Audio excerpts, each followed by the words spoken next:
इस वीडियो में हम डिस्कस करेंगे एसएससी सीजीएल टीयर 1 और टीयर 2 दोनों एग्जाम्स के लिए कंप्लीट सिलेबस के बारे में। क्या नए टॉपिक्स आपके पास ऐड हुए हैं आपके पास टीयर 1 में और टीयर 2 में, दोनों में डिस्कस करेंगे। जो टीयर 2 में आपका एक नया सब्जेक्ट ऐड हुआ है कंप्यूटर नॉलेज, उसमें क्या क्या टॉपिक्स आपको पढ़ने हैं उसके बारे में भी यहाँ पे कंप्लीट सिलेबस के बारे में जानकारी यहाँ पे लेंगे। तो सबसे पहले टीयर 1 के बारे में बात करता हूँ और टीयर 1 में भी हम बात करें रीजनिंग सेक्शन के बारे में। तो जो पहले के टॉपिक्स हैं आपके वो तो एज इट इज़ ही है, इसमें कोई चेंजेस नहीं है। जैसे कि आपके पास कोडिंग डिकोडिंग हो गया और paper folding cutting, Venn diagram हो गया, विजुअलाइजेशन हो गया, ठीक है। और उसके बाद में जो कुछ टॉपिक मेरे को यहाँ पे नए दिख रहे हैं, आप भी गौर करना, उन सभी टॉपिक्स को एक बार यहाँ पे थोड़ा सा ध्यान समझना है। जैसे क्रिटिकल थिंकिंग हो गया, इमोशनल इंटेलिजेंस हो गया, सोशल इंटेलिजेंस, ये टॉपिक हो गए आपके पास। एड्रेस मैचिंग, तो ये कुछ टॉपिक्स हैं यहाँ पे जो नए दिख रहे हैं। और साथ में बाकी टॉपिक्स हैं यहाँ पे जो पैटर्न है वो एज इट इज़ वो सेम ही है, ज़्यादा इसमें चेंजेस नहीं है। जो पहले का पैटर्न वो तो एज इट इज़ आपको करना ही है, साथ में कुछ टॉपिक्स पे और ज़्यादा ध्यान देना है यहाँ पे जो ऐड हुए हैं इस बार। जीके सेक्शन में बात करें, आपके पास हिस्ट्री, कल्चर, ज्योग्राफी, इकोनॉमिक्स हो गया, आपके पास पॉलिटी से रिलेटेड जो भी चीज़ें हैं और साइंटिफिक रिसर्च, तो वो कंप्लीट सिलेबस ही हो जाता है, इसमें कुछ बचता है नहीं। तो इसके बाद में क्वांटिटेटिव एप्टीट्यूड मैथ के बारे में डिस्कस करें तो यहाँ पे जो चीज़ ऐड हुई है वो आपके पास टीयर 2 में थोड़ा सा अलग चीज़ें हैं, वो आपके साथ मैं यहाँ पे शेयर करूँगा। तो बाकी जो चीज़ें हैं वो एज इट इज़ है, यहाँ पे कुछ नया चीज़ मेरे को देखने को नहीं मिल रहा है, वही सभी टॉपिक वही पुराने आपके पास, profit loss, interest, average, discount, ठीक है। और इसके बाद में जो भी हैं टॉपिक आपके पास, पॉलीगन, सर्किल, प्रिज्म, ये सभी टॉपिक्स पहले से ही ऐड हैं इसमें सीजीएल में। और बाकी जो टॉपिक नए कुछ ऐड हुए हैं वो आपके पास टीयर 2 में, मैं वो आपके साथ यहाँ पे शेयर करूँगा थोड़ी देर में। इंग्लिश सेक्शन वही एज इट इज़ आपके पास जो पूछा जाता रहा है, इडियम फ्रेजेज आपके पास, कॉम्प्रीहेंशन, ग्रामर्स के रूल, वो एज इट इज़। तो अब टीयर 2 में बात करें तो स्पेसिफिक टॉपिक वाइज दिया, उसमें अंदर क्या क्या पढ़ना है वो सभी चीज़ें यहाँ पे अलग से लिख दिए हैं। जैसे नंबर सिस्टम हो गया, फंडामेंटल अर्थमेटिक ऑपरेशन हो गया, एल्जेब्रा हो गया, ज्योमेट्री, मेंसुरेशन, ट्रिग्नोमेट्री, स्टैटिस्टिक्स, तो ये टॉपिक है, ये थोड़ा सा नया है, अभी ऐड हुआ है। प्रोबेबिलिटी पहले नहीं था, तो इस पर थोड़ा सा गौर करना है। जो आपका स्टैटिस्टिक्स का जो पेपर होता था इससे पहले, तो उसमें प्रोबेबिलिटी एक अपने आप में एक चैप्टर है। तो टीयर 2 में ही आपके पास तीसरा पेपर होता है जो इकोनॉमिक्स और स्टैटिस्टिक्स दोनों का एक साथ होता है, तो उसमें प्रोबेबिलिटी आपके पास चैप्टर रहता है। तो वहाँ पे उसको वहाँ पे भी रखा होगा, लेकिन यहाँ पे भी ऐड कर दिया है आपके पास, तो इसको थोड़ा सा समझना है। यहाँ पे स्टैटिस्टिक्स का जो बेसिक जानकारी है वो यहाँ पे आएगी। ज़्यादा एडवांस के लिए ज़्यादा अच्छी जो जानकारी है वो आपके पास अलग से स्टैटिस्टिक्स का पेपर होता है, उसमें पूछी जाएंगी। यहाँ पे जो बेसिक है, मीन, मॉड, मीडियन, वो सभी चीज़ें, स्टैंडर्ड डेविएशन, वो सभी चीज़ें कैसे कैलकुलेट की जाती है वो सभी चीज़ें पूछेंगे। और सिंपल प्रोबेबिलिटी से जो क्वेश्चन बनते हैं वो सभी आपसे यहाँ पूछे जाएंगे, ठीक है। तो ये थोड़ा सा चेंजेज है इसमें। और इसके बाद में रीजनिंग सेक्शन की बात करें तो रीजनिंग सेक्शन में वही टॉपिक हैं आपके पास, जैसे मैं बता रहा था, ये कुछ टॉपिक्स मेरे को यहाँ पे नए दिख रहे हैं। यदि ये पहले भी थे, ये कुछ नाम से कुछ चेंजेस था इसमें, क्या टॉपिक अंदर आपको लगता है इसमें कुछ ये पहले से भी थे तो कुछ अलग नाम से था, तो आप ये बता सकते हैं कमेंट सेक्शन में।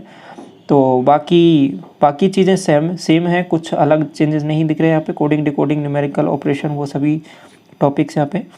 तो इंग्लिश का सेक्शन हो गया, वो जो आपके पास फिक्स चीज़ें हैं, एंटोनिम, सिनोनिम हो गया। और इसके बाद idiom phrases, one word substitution, improvement, sentence improvement, active voice, passive voice, direct indirect, comprehension. तो जो मेंस का सिलेबस रहता था एज इट इज़ है, बस नंबर ऑफ क्वेश्चंस यहाँ पे चेंज हो जाएंगे। तो वहाँ पे 200 क्वेश्चन आते थे तो ज़्यादा चीज़ें पूछी जाती थी, तो यहाँ पे कम पूछ लेंगे, बाकी चीज़ें वही रहेंगी, सभी चीज़ें कवर होंगी यहाँ पे। तो इसके बाद में जीके वाला सेक्शन, सभी चीज़ें आ जाएंगी जीके में। तो history, polity, geography, economics, current affairs का वेटेज रहेगा। तो मेन है जो समझना है थोड़ा सा सबके लिए, जो नया है वो यहाँ पे कंप्यूटर के बारे में है, तो इसको थोड़ा सा यहाँ पे समझिए, इसमें क्या पढ़ना है स्पेसिफिक। तो कंप्यूटर में जो बेसिक्स आपके पास कंप्यूटर है, बेसिक्स में आपका कि कंप्यूटर के बारे में जानकारी की, बेसिकली कंप्यूटर सबसे पहले कौन से कंप्यूटर यूज़ होते थे, उसके बाद में कंप्यूटर का कैसे कैसे प्रोग्रेस हुई है, वो सभी चीज़ें। इसके बाद में जो इसके बेसिक पार्ट्स है, हार्डवेयर सॉफ्टवेयर क्या है, उनके बारे में जानकारी। प्रोसेसिंग यूनिट आपके पास सीपीयू के बारे में, इनपुट आउटपुट डिवाइसेस हो गया, कंप्यूटर की जो मेमोरीज होती हैं अलग अलग उनके बारे में जानकारी। तो बेसिक जो कंप्यूटर की नॉलेज आपके पास यूज़ होती है, जो जीके में भी आप पढ़ते हो ना वही वाला सेक्शन अलग से कंप्यूटर में पूछा जाएगा, बस फ़र्क ये है थोड़ा सा। और इसके बाद में आपके पास बैकअप डिवाइसेस हो गए, विंडो एक्सप्लोरर हो गया, कीबोर्ड शॉर्टकट्स हो गए, ये भी पूछे जा सकते हैं कि पेस्ट करने के लिए क्या कीवर्ड दबाओगे। तो इस तरीके के कुछ जो कीवर्ड हैं तो वो आपसे पूछे जा सकते हैं। आपके पास फ़ॉन्ट को इटैलिक करना है, फ़ॉन्ट को हाईलाइट करना है, ठीक है, वो सभी चीज़ें उसके लिए क्या शॉर्टकट कीज़ होगी, तो वो सभी चीज़ें आपसे पूछी जा सकती है क्योंकि अलग से टॉपिक यहाँ पे दिया है। इसके बाद में इसमें आपको सॉफ्टवेयर के बारे में भी थोड़ा सा पढ़ना है। इसमें सॉफ्टवेयर में आपके पास हो गया ऑफिस, बेसिकली इसमें ऑफिस में MS वर्ड हो गया, एक्सेल हो गया, पावर पॉइंट हो गया, ये तीनों चीज़ें आती है। और इसके बाद में थोड़ी सी जानकारी आपके पास ऑनलाइन प्लेटफॉर्म की होनी चाहिए, जैसे कि आपके पास एक कनेक्टेड कंप्यूटर से ही है ये सभी चीज़ें कि working with internet and email, कुछ टर्मिनोलॉजी हैं जो यूज़ होती हैं तो वो सभी चीज़ें यहाँ पे पूछी जा सकती है। Web browsing, searching, downloading, uploading, managing, email, accounting, e banking, ठीक है।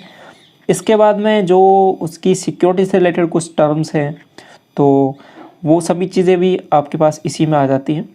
तो जैसे कि जो एंटीवायरस सॉफ्टवेयर के बारे में थोड़ी जानकारी है, वायरस क्या होते हैं, ठीक है, कंप्यूटर को किस तरीके से हानि पहुंचा सकते हैं, तो वो सभी चीज़ें भी आपके पास इसी के अंतर्गत ही आती है कंप्यूटर नॉलेज के रिगार्डिंग।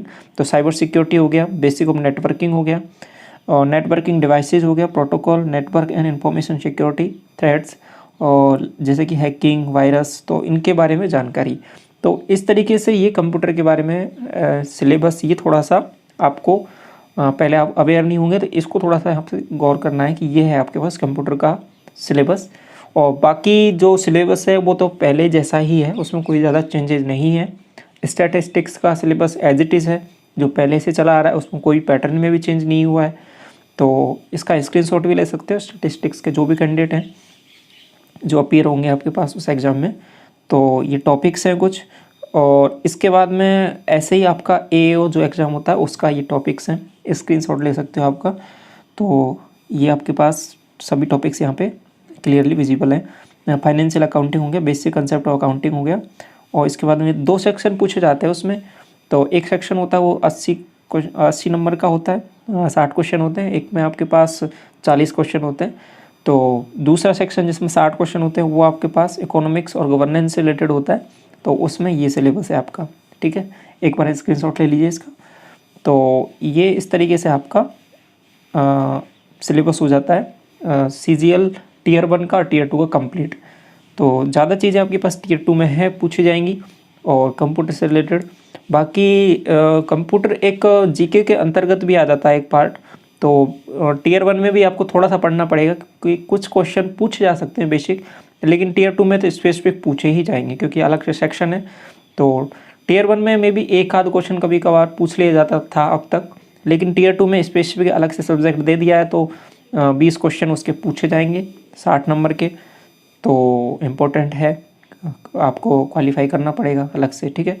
तो यहाँ पे दिया हुआ है, आल्दो इसके नंबर नहीं जुड़ेंगे फाइनल मेरिट लिस्ट में, लेकिन कट ऑफ इसकी भी निकलेगी तो आपको क्वालिफाई करना पड़ेगा। तो ये सब जानकारी है इसके बारे में, और बाकी चीज़ें हैं इस तरीके से हैं, आप यहाँ पे पैटर्न देख पा रहे हो। तो सिलेबस के बारे में संपूर्ण जानकारी यहाँ पे कंप्लीट होती है। तो आई होप चीज़ें आपको समझ में आई होंगी। कोई डाउट रहता है तो पूछ सकते हो कमेंट सेक्शन में, टेलीग्राम चैनल पे लिंक्स आपको डिस्क्रिप्शन में मिल जाएंगे, सभी वहाँ से ज्वाइन हो सकते हो। चलिए इस वीडियो को यहीं तक रखते हैं। Thank you so much.